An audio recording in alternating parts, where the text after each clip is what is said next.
Ardito è un uomo di 32 anni con un nome molto insolito. Il suo nome è Ardito e le persone lo ricordano subito quando lo sentono. Ardito vive a Pescara, in un appartamento piccolo ma luminoso vicino al mare. Lavora come assistente amministrativo, anche se non ama molto il suo lavoro. Ogni giorno Ardito segue una routine precisa che non cambia mai. Si sveglia presto, prepara il caffè e controlla il telefono con poca voglia. Va al lavoro in autobus mentre ascolta musica per sentirsi più calmo. Durante il lavoro pensa spesso a cosa potrebbe fare nella sua vita. Da molto tempo Ardito sente che deve fare qualcosa di diverso. Non è infelice, ma sente che la sua vita non cresce. Vuole imparare nuove competenze perché sa che il futuro cambia velocemente. Anche se ha paura, sente che restare fermo è più pericoloso. Un giorno, mentre torna a casa dopo il lavoro, Ardito legge un messaggio. Un vecchio amico gli scrive per raccontare un grande cambiamento. L'amico ha lasciato la sua città e ha iniziato una nuova vita. Ardito legge il messaggio molte volte e pensa a lungo. Quella sera Ardito non guarda la televisione come fa di solito.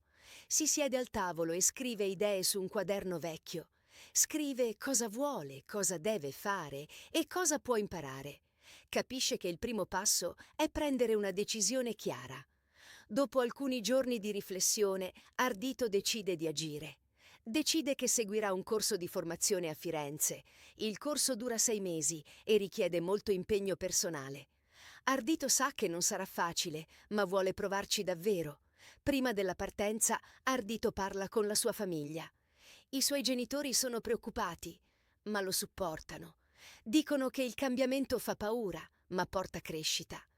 Ardito ascolta con attenzione e si sente più forte. Il giorno della partenza, Ardito ha dormito molto poco. Ha preparato la valigia la sera prima con grande attenzione.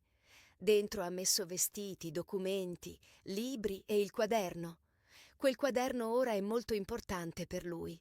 Durante il viaggio in treno, Ardito guarda il paesaggio. Vede il mare, le colline e città che non conosce. Mentre il treno corre, pensa a come sarà la nuova vita. Si dice che deve restare calmo e concentrato.